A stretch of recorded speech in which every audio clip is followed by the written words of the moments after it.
Now, let's move on to the next question on, become a PM. Like, in your opinion, how should someone become a product manager? What's the roadmap look like? Yep, there really is no well-defined roadmap for how to be a product manager. It's one of those things where it's a chicken and egg problem you often see, is that most roles for product manager require to have experience as a product manager. And so breaking into the product management role is very difficult. I'm just gonna be honest. It's a very difficult role to break into. It's a very difficult role to be successful in.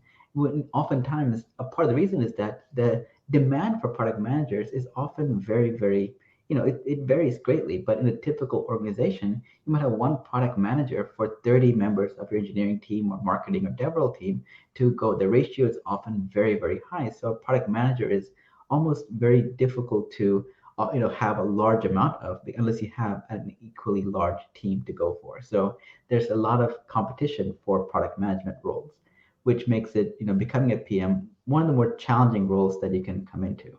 Now, the traditional path is you join as a PM from college and you have this typical role where they have rotation PMs where you, as a beginning, as you start out, you get to try out different teams in different verticals, different industries within a company and within organizations. So you get a better feel for what type of product manager you really like, because it's not a case where you might join a team, you might find that product management isn't for you, but it's not because product management isn't for you. It's just that the role that you put in was not the one that really clicked with what you're doing. And so a lot of the PM entry level roles at companies is around in exposing a product manager to the wide variety of activities and tasks and challenges that they will run into. So you do that for a couple of years essentially until you get to the point where you're like, okay, I know exactly the kind of product manager I want to be. I know the areas I want to focus on, and then I'm going to choose that as my area to invest in for the next couple of years. And that's really the beginning of your product manager journey, where you go from or graduate from essentially this program where you're rotating across various teams to one where you're now choosing exactly where you want to go. And the path for that often isn't the same for everybody. There are a lot of product managers I know who had a hobby, had a side project that's really successful, and they just went from that directly to being a product manager at a company. There's some who did the more traditional route like I did, which is you go to a college, you do all of that, and then you go to the career fair and you become a product manager. You intern there and then you join product manager and join it at some point in it. And then there are others who work in completely different industries who have very different skill sets and then become product manager later in their career, because the product management role doesn't really require you to be excellent at, let's say, any particular part of the domain you're in. Like, let's say, software companies is the one that I'm most familiar with. A product manager doesn't need to be an expert in algorithms or programming or coding, but they do need to have curiosity, be able to empathize with the customers, and have enough domain knowledge where they can kind of see what the opportunities are and what the risks are. Which means that anybody can actually be a product manager. You don't have to fit certain checkboxes or minimum credentials in terms of testable abilities that would really make it.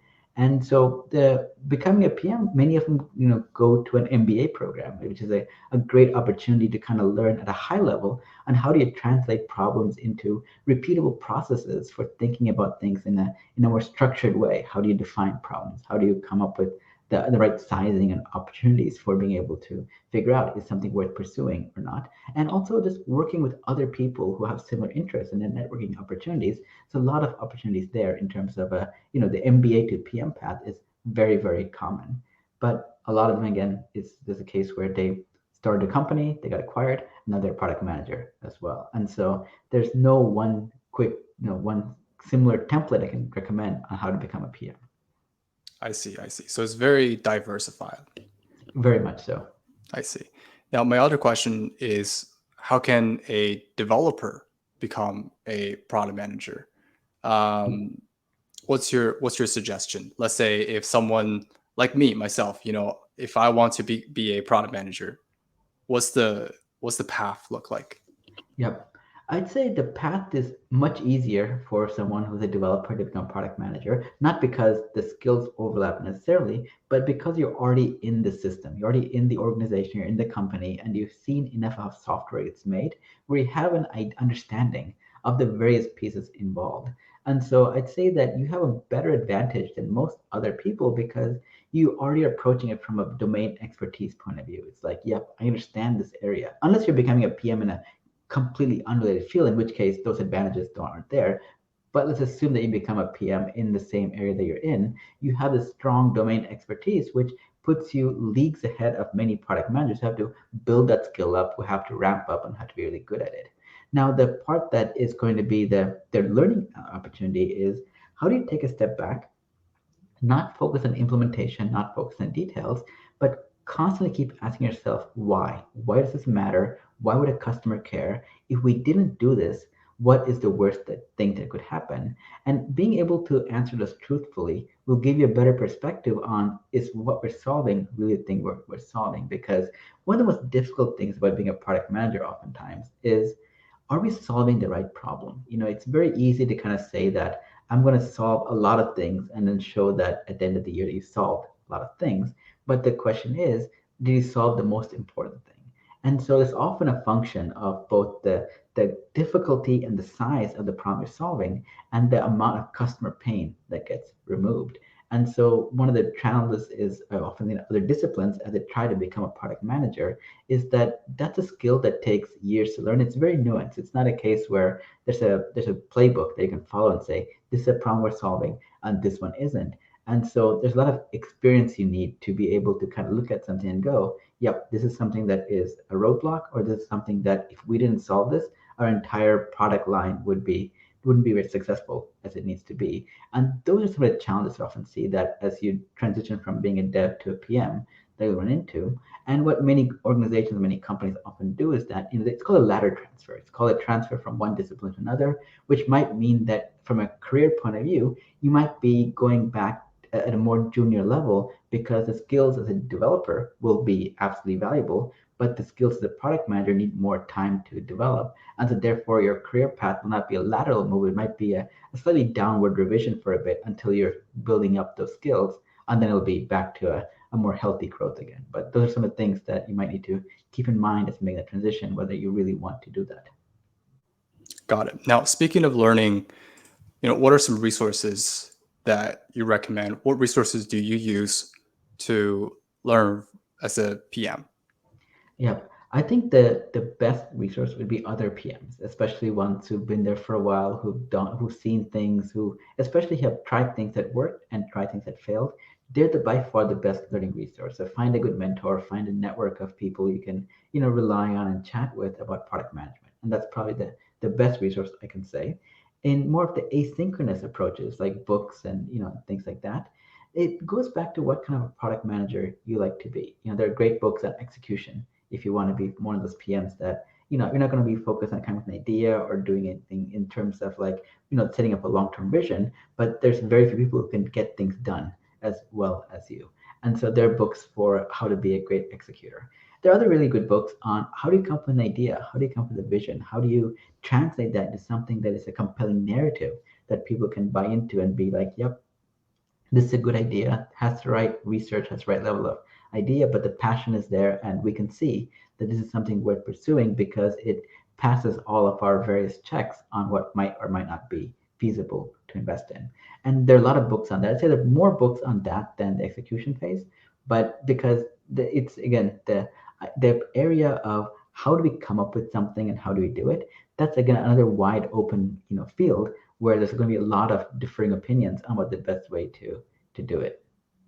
I see. Now, speaking of books and learning from other product managers, who are your favorite product managers? Like, do you have any role models? Could you give us some examples? And also, what are some books that you think that these books are must read? Yep.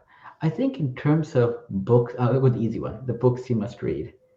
There's a great book called The Invisibles, and I think the name of the author, let me quickly look it up. Yeah, it's by David Zweig. And I love that. I love that book for several reasons because it really emphasizes the role of a product manager as being the person who helps others be very, very successful. Because oftentimes, what we often see in like various, situations is that there's a role of a single person, often a product manager, who holds all the power and all the control for the success or failure of product in their own hands, which is often the wrong way to think about it, especially when working in a team with a lot of individuals.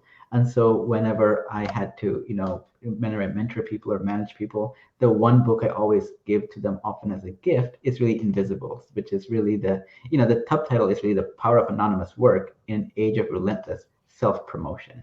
So it's in many ways kind of taking a step back and saying it's not about you. It's about how you can help others be successful and together build something that people thought was not possible. And so that is a book that I always recommend because it is a little bit out of the norm in terms of what you recommend. I do go through all the top 10 PM book lists and I see all the books there. You see the same things over and over and over again. So I feel like if that's what you want, great. But I always do believe that to be successful, you have to do something different. You can't be going after the same thing that everyone else is doing because it's kind of like taking the path that everyone takes. The risk is low, but the reward of a more fulfilling career will be very low as well. So I like to try to things out where you're going in that direction that is often more unique to you, more personalized to what you're doing, which others cannot have. Because that's one of the competitive advantages. When you think of career growth and what you want to do, the real thing is you want to be happy. You want to feel like you're doing fulfilling work. And so the type of learning resources I opt into is really what are the things that you're passionate about, what are things you're interested in, and how can you apply that into a way where you can build up your curiosity and then look at how you can solve it for various problems. So from that point of view, a variety of books can actually be completely applicable. In terms of who I look up to as a product manager, you know, it's hard for me to give any single name because I look at it as a collection of various people who have various skills that are worth pursuing. But there's always one thing that always struck me is actually, there was a famous movie scene. It was a Bruce Lee. And there was this, I was watching the behind the scenes documentary of it. And what was being shown was that scene was, I believe, like, he had to come down some stairs and just and turn a light on or off, essentially. And the way Bruce Lee did it was he came down the stairs, but instead of turning the light on and off, he actually jump kicked and actually broke the light, which was something that got the same end result, was done in a way that kind of, made it so that whoever was watching was going to be like, wow, that was something I did not expect. That was completely an interesting way of doing something that was so different than what people had expected. And it's examples like that, like something like from a famous actor like Bruce Lee or a great director like Quentin Tarantino and things like that. Those are some of the people I actually do look up to in some ways because they took something that was very mundane, very boring, and turned it into something that was very interesting. Solving the same customer problem over and over again. How do you create entertainment that is entertaining, but making it taking it in a direction that no one really thought that we're going to be going into? And that is replicated in so many other industries and disciplines where you have the rule breakers, you have the kind of people who don't fit the traditional mold where, yep, I'm just going to do the same thing day in and day out because that's how everyone else has done it, but I'm going to do it differently, the same end result, but we're going to do something different, see if we can get a larger audience or a larger set of problems addressed. I see.